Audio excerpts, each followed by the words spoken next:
Santiago Ponzinibbio, a welterweight matchup against Miguel Baeza, bro. Scary, scary contest here. Ponzinibbio, the man who was on I believe, a 7-fight win streak prior to his last loss. He is a plus 100 underdog to Miguel Baeza, who is 3-0 in the UFC. This dude is a killer, 10-0, undefeated. But man, this is going to be a good fight, AJ. This is going to be a really, really good fight. I feel a little disrespected because I'm a big fan of Ponzinibbio. I picked Ponzinibbio in his last fight against Li Jingliang, where he got slept in the first round, right? But can we argue, AJ, losing 2 years of your professional career due to terrible staph infection and COVID-19, and then coming back and fighting a killer who was on a hot streak like Jing Liang, that's a little rust, right? Do you believe in ring rust? Let's talk about that first. Do you believe in ring rust? We've talked about it before, but I want your 2021 June 3rd take. You know, do you believe in it?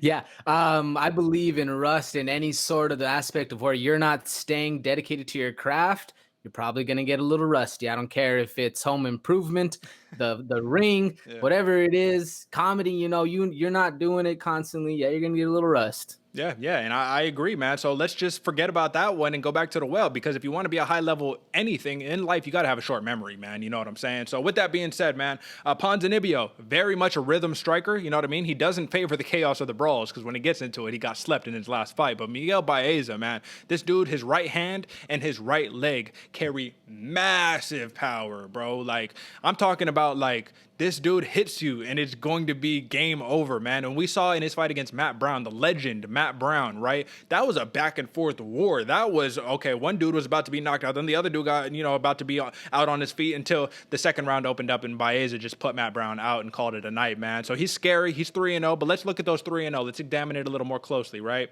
I forget the first name, but Sato, we know our boy Sato right there. He got a big win, submission round 2. Matt Brown, TKO round 2, and Hector Aldana, TKO round 2. That's great. That was 2019, 2020, and 2020. So Baeza is making his 2021 debut. Ponzinibbio already has one this year. Now, with that being said, Ponzinibbio's last 5.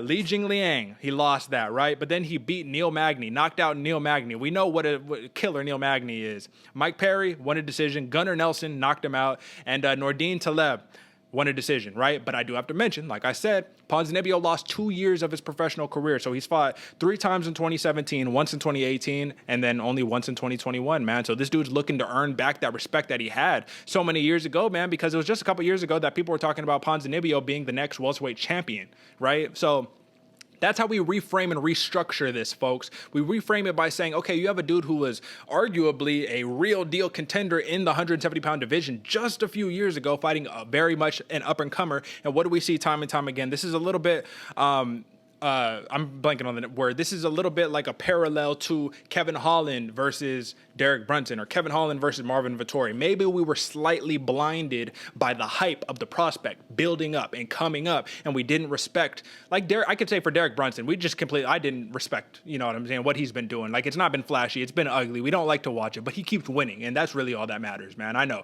we got little smirks on our face right now, but listen, man, this is that situation, AJ. So with all that, my rant aside, man.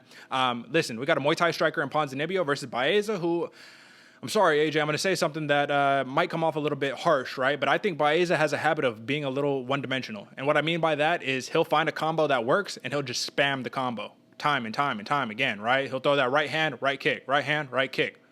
Right hand, right kick. You know what I'm saying? Like, it's just to the well always. And against a veteran like Ponzinibbio, I don't know if it's going to work. So before you give me your take, let's just talk records one more time. 27-4 is Ponzinibbio, 9-3 in the UFC, which is incredible. If you take that, like, in any context, that is incredible. 10-0 is Miguel Baeza, 3-0 in the UFC. How do you see this fight playing out, AJ?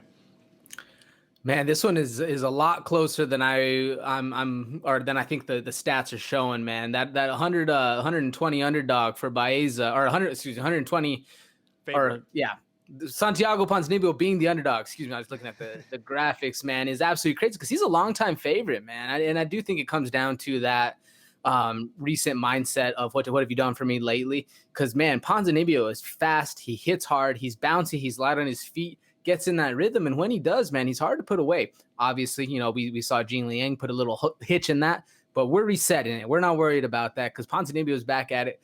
I definitely think he's going to be able to control the pressure, put the pace on Baeza while Baeza is just trying to work from the outside. That was one of the things I was noticing with Baeza, is that he's very good off his back foot. He doesn't mind working. He does get in a little rhythm cadence where he doesn't mind throwing, like you said, the same strikes back to back to back. And I just think that's a training. That's just what he likes to do. But he does work very well off the back foot, has this amazingly long kicks, as well as he packs a wallop, dude. This dude can bang, and if he catches you once, it's going to be lights out. Both fighters very tall, 6 foot for Ponzinibbio, 6'2" for Baeza. And I think, man, this one is one of those ones, Derek, where it's hard for me to exactly know what's going to go on. I think it's going to be a coin toss. I think it's a lot closer.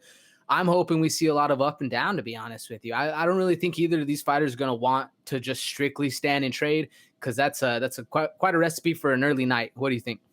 Well, AJ, I think this is one of the rare times on this program's history where I think our eyes aren't quite seeing the same thing, because I got to disagree with you on one point, my man. I think that Miguel Baeza, from my film study, I don't think he fights nearly as well off of his back foot as he does walking forward. And the reason why is because, yeah, you could pop a counter every now and then, right? But the volume goes way, way down when you're walking backwards, right? So I was just doing a little bit of ring work the other day, right? And I was kind of practicing, all right, I'm going to pressure, cut off, and I'm going to be going backwards. And they always say it, but it's different once you experience it, right? When you're on your back foot, when you're moving the whole time, man, that tires you out, bro. It is so tiring just on the back foot, not being able to establish the pace, right? And when I saw Miguel Baeza against Matt Brown, when Matt Brown pushed forward, he had success. And that's Matt Brown. That's like a 40-year-old Matt Brown. You know what I'm saying? You're fighting a killer like Ponzinibbio. I don't think that he's going to let you off the hook on those situations, right? Everything else you said was poignant. I just think that was the one thing I have to push back on, because I believe that Miguel Baeza, just like a Dusko Todorovic, doesn't utilize a high guard either, right? He likes to use footwork and his head movement to evade and be on the back foot. So when he is on that back foot, and Ponzinibbio, who does a really, really good job, in my opinion, of cutting off the cage and establishing pressure, I think that it's going to be a very similar situation. So when we flashback, right, folks, I'm gonna give you a visual. Just follow me on this journey, on this thought experiment right here. When Ponzinibbio had Li Jingliang, when they were fighting, Ponzinibbio had Li Jingliang, the leech, back against the cage, right? And he was just sitting there trying to, figure out, all right, what are we going to do? What are we going to do? Made one error and he got put to sleep. However, if that punch did not connect, that's exactly where he wants to be in the fight. He wants your back against the cage. He wants to be cutting off the cage, using his Muay Thai to his advantage, utilizing his right leg calf kick so he could immobilize his opponent. And I think that's what's going to be important on this one, AJ. Let me ask you this much, man.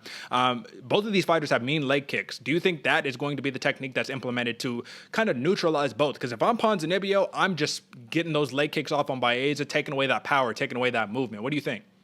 Yeah. Oh, yeah. 100%. Not only the fact that that's what we're seeing kind of take over the meta as far as striking for the UFC, but I think for both of these fighters, if you're going to want to slow either of them down, which you're going to want to do, it's going to have to be the leg kicks. And especially with Ponzinibbio, like you said, he loves to be in that pocket and he loves that pressure. The only way he's going to be able to keep Miguel Baeza close in where he wants him back against the fence is to minimize that lateral movement, hit that front leg, get it working, get it stiff, and not as much bounce as he normally has. Absolutely, man. I always say it. I've said it a million times. I'll say it a million more times, man. It's hard to bet against experience, man. It's very, very difficult to bet against experience because Ponzinibbio, he doesn't rush his work. And that's one of the things I like about him the best, right? He rushed it a little bit against Li Jingliang. Sorry, I'm going to join Big John McCarthy. He's over there. He can't pronounce the hell out of that name either, man. We over here. The Leech, right? He just slipped up on that one, man, but he does not rush his work. And that's the thing that I really enjoy about him, because it's one thing in a Baeza who maybe starts to sense like, all right, I need to get this dude out of here. You know what I'm saying? But we'll see what happens, man, because at the end of the day, man, 10-0, 3-0. Have you experienced that real deal adversity? That Matt Brown fight's probably the most adversity he's had thus far in his career in terms of the big tests. I will say when we're looking at just takedown stuff, if that's going to come into factor whatsoever, Ponzinibbio averages less than a takedown. So does Baeza. 60% takedown defense for Ponzinibbio, 100% takedown defense for Miguel Baeza. So finally we get a matchup where I do agree with you, AJ. This is probably going to be a kickboxing match. You know what I'm saying? A Muay Thai kickboxing match. We already talked about the last five. I basically basically said what I need to say. I guess the last thing is just talking about the measure, the methodology, right? 15 knockouts, 6 submissions, 6 decisions for Ponzinibbio, 7 knockouts, 1 submission, 2 decisions for Baeza. So what do we just say about that, AJ? When all you know is finishing people, what is the UFC, AJ? It's the place where streaks come to an end. You know what I'm saying? So 10-0. Let's see if he stays undefeated. But I'll tell you what, folks, if you're betting Ponzinibbio at plus 100, if he wins this fight, you're not going to get him at plus anything for a very, very long time. So hopefully the odds are still the same, more or less. At the end of the day, 10-fight winning streak for Baeza, 1-fight losing streak for Ponzinibbio, and both are black belts. Come on, you know what I mean? What else is there to be said? Let's move on to the next one, AJ. Okay. Caucasian. Hold on, real quick. I don't think we gave our picks, Derek. We didn't give our picks. Okay. I think you probably, Yeah. if you was watching, you probably know just about how we've been talking, but I'm going Ponzinibbio. Give me that one. You know what I'm saying? AJ, give me your pick. Apologies, folks. I'm going Baeza KO round 2. I think it's going to be a crazy mix-em-up, brother. Damn, man. I got Ponzinibbio UD. You think Baeza just going to starch him like that? You going to put him to sleep? Like that. All right. Well, like we said, someone's eating crow at the, you know what I'm saying? Come the Monday post show, man.